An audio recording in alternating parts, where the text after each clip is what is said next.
Welcome back to the Metro. I'm Tia Graham, and there's a movie in theaters that's got people talking.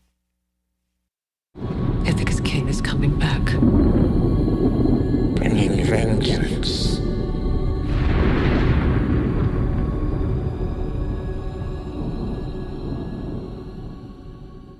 That's sound from Christopher Nolan's new film, The Odyssey. It's a big budget telling of Homer's famous epic poem about the journey of Odysseus, who faces the gods as he tries to return home from the Trojan War. John Monahan and Harry Campion taught advanced placement English literature at Grosse Pointe South High School for 20 years. They spoke with the Metro's Alex McLennan about a free series they're hosting at local libraries this summer to discuss the Odyssey. So to start, I think there's going to be some people who maybe haven't thought about the Odyssey since they had to take their high school English course. So for starters, kind of summarize the story and the history behind the Odyssey. Harry? Well, I mean, one of the interesting things is if you've watched or read an adventure story in the English language, you are thinking about the Odyssey without knowing you're thinking about it, because it's the foundation of Western literature in general and how we tell stories. The story was composed around 800 BC, at our best guess, which means it's depicting events that hopefully took place about 1200 BC, 400 years earlier. Homer was, in a way, writing some very serious fanfic from poems that he had heard and stories that he had heard about the Trojan War, which took place hundreds of years before his own time. The story itself depicts the Iliad is the fall of Troy. And the Iliad actually covers only about 3 or 4 weeks at the end of the war, not even at the very end, but the dispute between Agamemnon and Achilles. And then we actually hear about the fall of Troy more in the Odyssey, and Homer builds that backstory in when he gives us the Odyssey.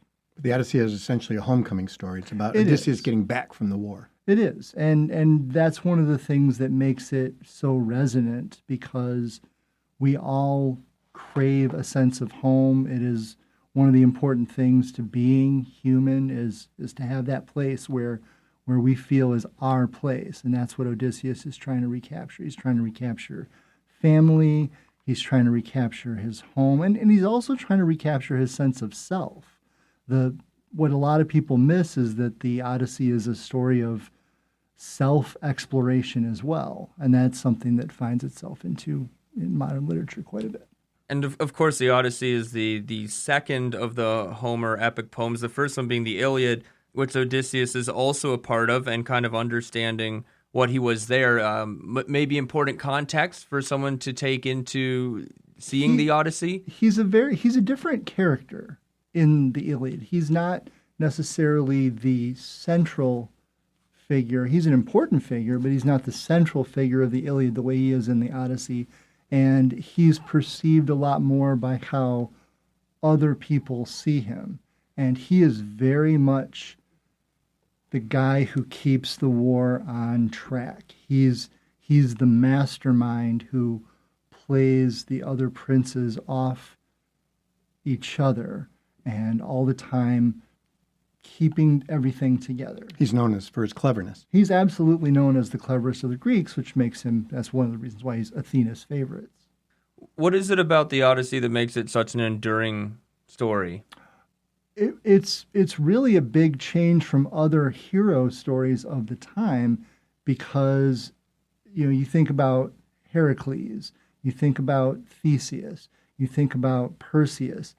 Their primary superpower is always brawn. But Odysseus is not the biggest. He's not the strongest. He's the smartest. So in a way, it's the first, the mind is more powerful than the body story. One of the major themes in the Odyssey, or at least to me, is the sense of ego.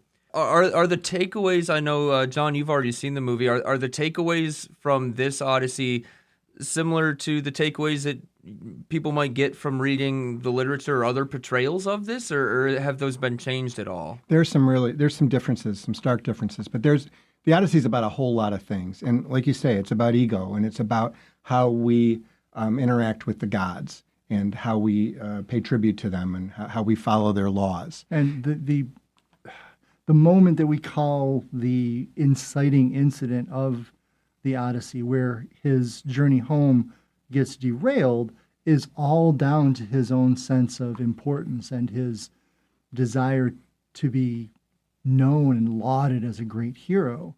And it's a personal failing, and he is able to admit it later. He doesn't necessarily see it as a failing in that moment, but certainly down the road he comes to accept it, and he tells on himself when he is telling the story to the Phaeacians. He does not spare the fact that he blundered when he gave his name to the Cyclops. And you are listening to The Metro on WDET. I'm Alex McLennan. My guests are John Monahan and Harry Campion, who will be hosting a series discussing the Odyssey, which we will get to in a little bit. But right now we're discussing the Odyssey and what people may need to have in mind if they are planning on seeing the Christopher Nolan film. Another noticeable thing in the Odyssey to me is the sheer passing of time in the story. And obviously, I believe the runtime of this Odyssey is also a longer film. But, I mean, when you talk about being on one island with Calypso for like 7 years, there's a lot of time that passes during events in it. How does that come through on screen? Does he let it breathe? Talk a bit about the pacing of it. Well, the pacing of the film is very similar to the original story. When you read that original story, it is such an amazing piece of narrative. It is absolutely. It's told in media res. I mean, it doesn't start like right after Troy. It starts 9.5 years into it. And he's been trying to get home. And so all of his great mythological adventures are actually told by him in retrospect. They're told in flashback. And the flashback, I will give a little bit of spoiler. I'm really trying not to tell Harry too much about the film yet. I haven't seen it either. So. I want to share everything with everybody about this. I'll be honest. I adored it. I absolutely adored it. He's showing a lot of restraint here. I am. I'm brimming over with excitement about this film. But what they do is the backstory, the flashbacks, which typically take place when he's with the Phaeacians. Yeah. It's told a lot to Calypso. So there's maybe 3 or 4 scenes with Calypso where he will tell her the story. Okay, so he's telling her instead of the so that's I'm fine with that. Yeah, because as you say, how do you encapsulate 7 years on film? You know, they've eliminated some things, some surprising things, but they've also added a couple of things. Again, we'll talk further. Yeah. I know. I'm really wondering what he's going to think about this, if he's going to like it as much as I did. I'll just say that. Okay. All right. That's a good teaser. So then what are some of your key takeaways after you viewed the film, John? Without spoiling, you've shown good restraint so far. Yeah, I'm trying. The casting was phenomenal. I really liked what they did with the character of Antinous, especially, who's kind Robert Pattinson, who's kind of the villain of the piece, typically. Mm-hmm. They give him a little bit, they give him a new backstory. I'm warning you. But really? I think it really works. He's not the son of the richest guy on the island. You'll see. But I'm really impressed. I'll be honest. I'm not a huge Matt Damon fan, nor am I a huge Anne Hathaway fan. But I think they really. I am a Matt Damon fan. Okay, I think they're solid in both. As I think you underrate him as Odysseus and Penelope. I think there's real love there and good chemistry. Yeah, I think so. And she's pretty badass. And that's another thing is. The relationship between Odysseus and Penelope is the love that everybody wants, where it's not just physical attraction, it's a meeting of the minds. She is the perfect woman for him, and he is the perfect man for her, and they find each other, and then they lose each other for 20 years. That's heartbreaking. I mean, it's romantic in a time before the romantic ever existed. So, John, you've seen the movie. One of the things that is going to be talked about is the fact that Christopher Nolan shot this entirely in IMAX. Was it worth his time to do it to the casual viewer? Will they be able to know or appreciate the difference in him using IMAX film? I think so. And it's such a big story. And this is the kind of film you need to see as big as you can. And I've got some pretty strong feelings about where Metro Detroiters should probably go see it. Well, then why don't you tell us? I sure will. First of all, you can see the film on film, in 70 millimeter film, at the MJR Southgate, the AMC Forum, or the AMC Livonia 20, which is where I saw it.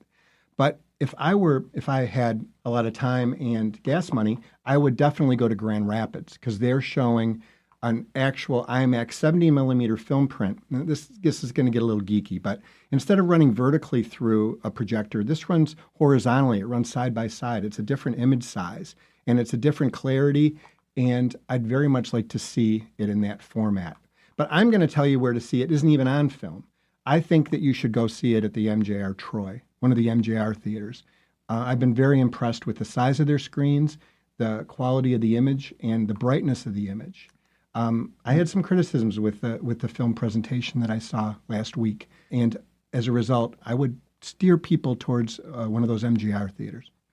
So you guys are going to be doing a discussion lecture series at some local libraries here in the coming weeks about the Odyssey. So talk a little bit about that and what will be involved in those discussions that we maybe can't talk about here because... I'm going to concentrate on the mythology because I was also the mythology teacher.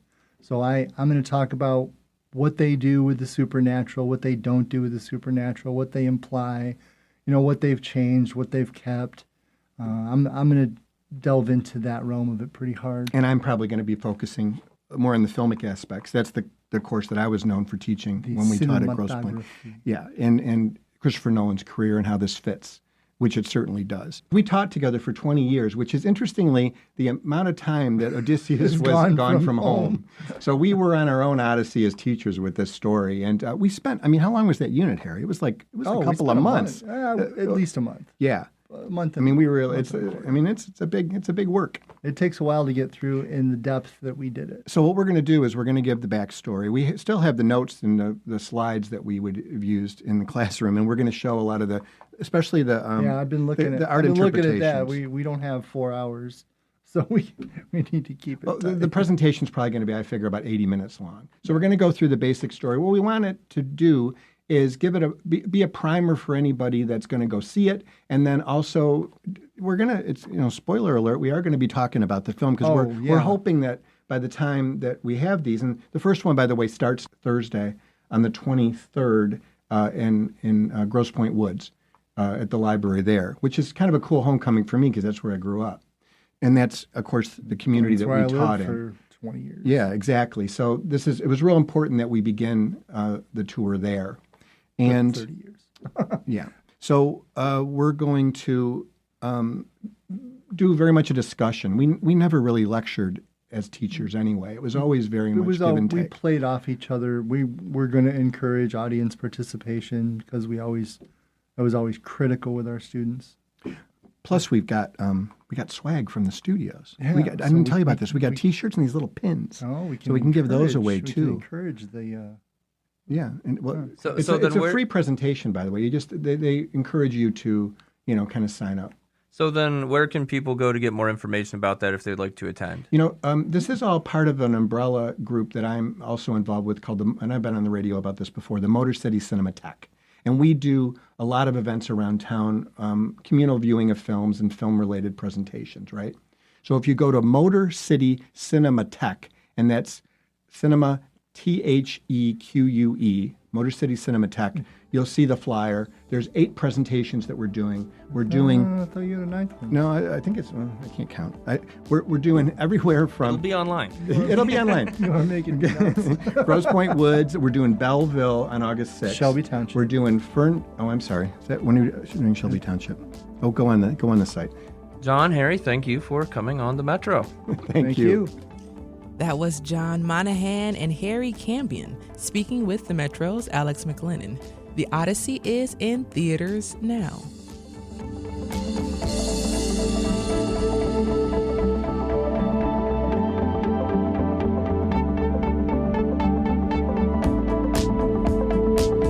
WDET's annual listener survey is open. We want to hear your opinion. It's quick, it's anonymous, and it helps shape the future of Detroit Public Radio. So take the survey today at wdet.org/survey. That's wdet.org/survey. Coming up, the Detroit Association of Women's Clubs was recently named one of the 11 most endangered historic places by the National Trust for Historic Preservation. We'll learn more about efforts to restore the space that played a pivotal role in women's history. Stay right there. We'll be right back. This is The Metro.